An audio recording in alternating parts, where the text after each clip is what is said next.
જય Hind. Only first study ચેનલમાં તમારા દરેક મિત્રોનું હાર્દિક સ્વાગત છે. તો આજે આપણે વિડીયોમાં જોઈએ કે ગુજરાતની કોઈ પણ સ્પર્ધાત્મક પરીક્ષા હોય તો એના માટે એનસીઆરટી મહત્ત્વનો ભાગ ભજવે છે. અને એટલા માટે જે એનસીઆરટી મિત્રો જે પુસ્તકો છે એ પુસ્તકો એનો પાયો ગણાય. અને એના કારણે આપણે એક નવી સિરીઝ ચાલુ કરી છે, જેમાં ધોરણ 6 થી માંડી ને ધોરણ 10 સુધીના મિત્રો જે એનસીઆરટી મિત્રો જે પુસ્તકો છે એ એનસીઆરટી મિત્રો જે પુસ્તકો છે એ પુસ્તકોમાંથી વેરી મોસ્ટ આઈએમપી મિત્રો આપણે એમસીક્યુ પ્રકારના પ્રશ્નો લઈ અને તમારી સમક્ષ વિડીયો રૂપે મૂકવાની પ્રયત્ન આપણે કરીએ છીએ. તો આજનો જે મિત્રો વિડીયો છે એ વિડીયોની અંદર મિત્રો જોઈએ આપણે કે ધોરણ 6 છે, સામાજિક વિજ્ઞાનના પ્રશ્નો છે અને વેરી મોસ્ટ આઈએમપી એમસીક્યુ પ્રકારના પ્રશ્નો છે, જે એનસીઆરટી સિલેબસ મુજબ એમસીક્યુ પ્રશ્નો તમારી સમક્ષ આપણે મૂકીએ છીએ. અને આજનો જે વિડીયો છે ભાગ નંબર 41 છે.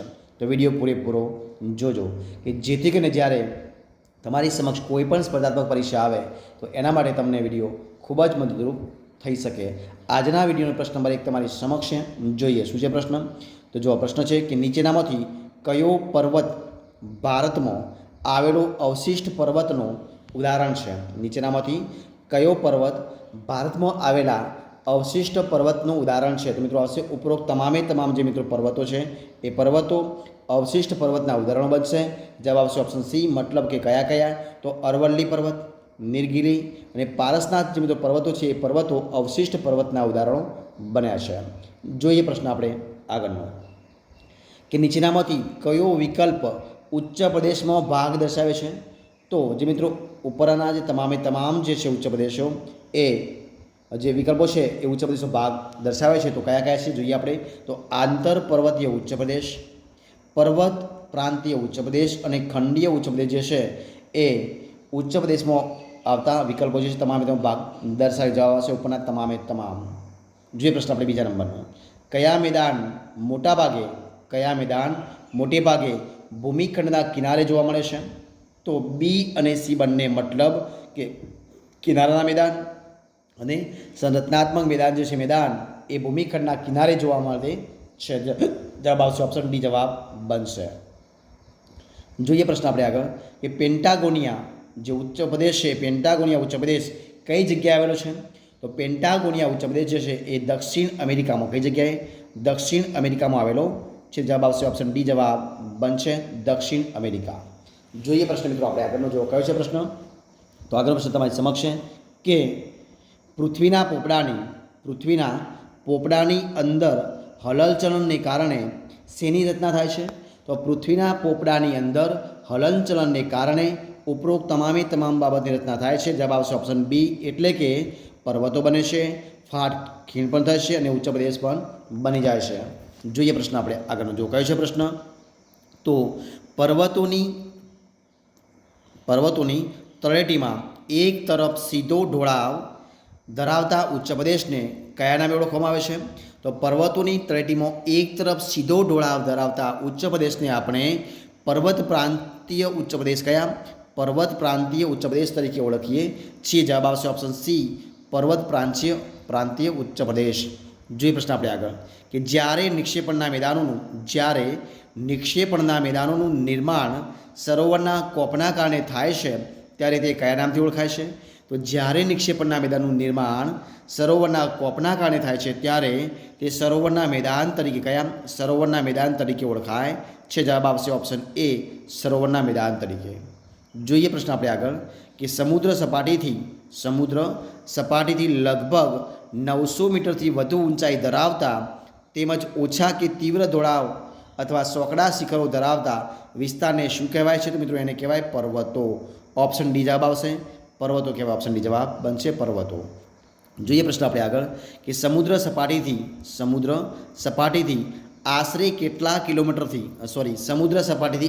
કેટલા મીટરથી વધુ ઊંચાઈ ધરાવતા ભૂમિભાગને ઉચ્ચ પ્રદેશ કહે છે. તો મિત્રો સમુદ્ર સપાટીથી આશરે 180 મીટરથી વધુ ઊંચાઈ ધરાવતા ભૂમિભાગને ઉચ્ચ પ્રદેશ કહેવાય. તો જવાબ છે ઓપ્શન ડી, 180 મીટર. જોઈએ પ્રશ્ન આપણે આગળનો કે ઓસ્ટ્રેલિયાનું જે મધ્યનું મેદાન છે એ મધ્યનું મેદાન કયા પ્રકારના મેદાનનું ઉદાહરણ છે. તો તો ઓસ્ટ્રેલિયાનું મધ્યનું મેદાન છે મેદાન એ કિનારાના મેદાન, કયા કિનારાના મેદાનનું એક ઉદાહરણ છે. જવાબ આવશે ઓપ્શન ડી, કિનારાનું મેદાન. જોઈએ પ્રશ્ન આપણે આગળનું કે બે જળ વિસ્તારોને અલગ કરતી સાંકડી ભૂમિપટ્ટીને શું કહે છે? તો બે જળ વિસ્તારોને અલગ કરતી સાંકડી ભૂમિપટ્ટીને કહેવાય છે સંયોગી ભૂમિ. એને શું કહેવાય? સંયોગી ભૂમિ કહેવાય. જવાબ આવશે ઓપ્શન સી, સંયોગી ભૂમિ. જોઈએ પ્રશ્ન આપણે આગળ કે જ્વાળામુખી ફાટતા પ્રસ્ફોટનથી બહાર ફેંકાતા પદાર્થો શંકુ આકાર જમા થતાં કયો પર્વત બને છે? તો જ્વાળામુખી ફાટતા પ્રસ્ફોટનથી બહાર ફેંકાતા પદાર્થો જે શંકુ આકાર જમા થાય છે તે પર્વત બને છે જ્વાળામુખી પર્વત. શું બને છે? જ્વાળામુખી પર્વત બને છે. જવાબ આવશે ઓપ્શન સી, જ્વાળામુખી પર્વત. જોઈએ પ્રશ્ન આપણે આગળ કે બેરન પર્વત કઈ જગ્યાએ આવેલો છે મિત્રો? તો બેરન જે પર્વત છે, બેરન પર્વત અંદમાનમાં કઈ જગ્યાએ? અંદમાનમાં આવેલો છે. જવાબ બનશે option D, Andaman. Option D જવાબ બનશે. જોઈએ પ્રશ્ન આપણે આગળનો કયો છે પ્રશ્ન? તો શેના કારણે જમીનના સ્વરૂપો રચાય છે અને બદલાય છે? તો પૃથ્વીના પોપડાની હલનચલન. જવાબ આવશે ઓપ્શન ડી, પૃથ્વીના પોપડાની હલનચલનના કારણે જમીનના સ્વરૂપો રચાય છે અને બદલાય પણ છે. ઓપ્શન ડી જવાબ બનશે. જોઈએ પ્રશ્ન આપણે આગળ કે નિર્માણ ક્રિયાના આધારે પર્વતોને કેટલા વિભાગમાં વહેંચવામાં આવે છે? તો નિર્માણ ક્રિયાના આધારે પર્વતોને 4 વિભાગમાં, કેટલા વિભાગમાં? 4 વિભાગમાં વહેંચવામાં આવે છે. જવાબ છે ઓપ્શન એ, 4 વિભાગ. જોઈએ પ્રશ્ન આપણે આગળ કે ભૂગર્ભીય હલનચલનથી ઉશ્કેરાયેલા ભૂમિભાગને કે મોટા ભૂમિભાગ પર લાવાના સ્તરો ખૂબ ઊંચાઈ સુધી ઠરવાથી કયા ઉચ્ચ પ્રદેશનું નિર્માણ થાય છે?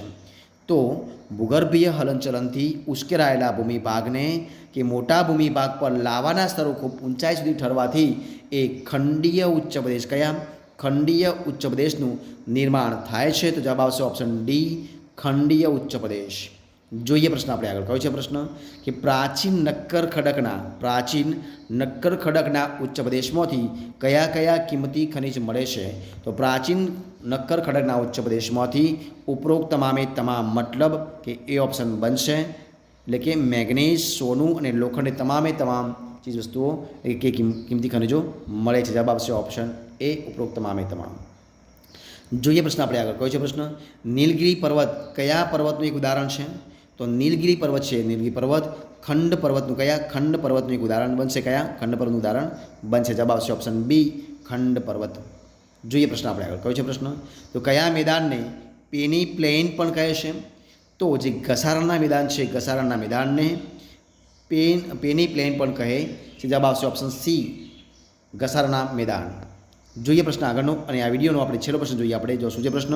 તો કે પૃથ્વી સપાટીના આશરે કેટલા ટકા વિસ્તારમાં પર્વતો આવેલા છે?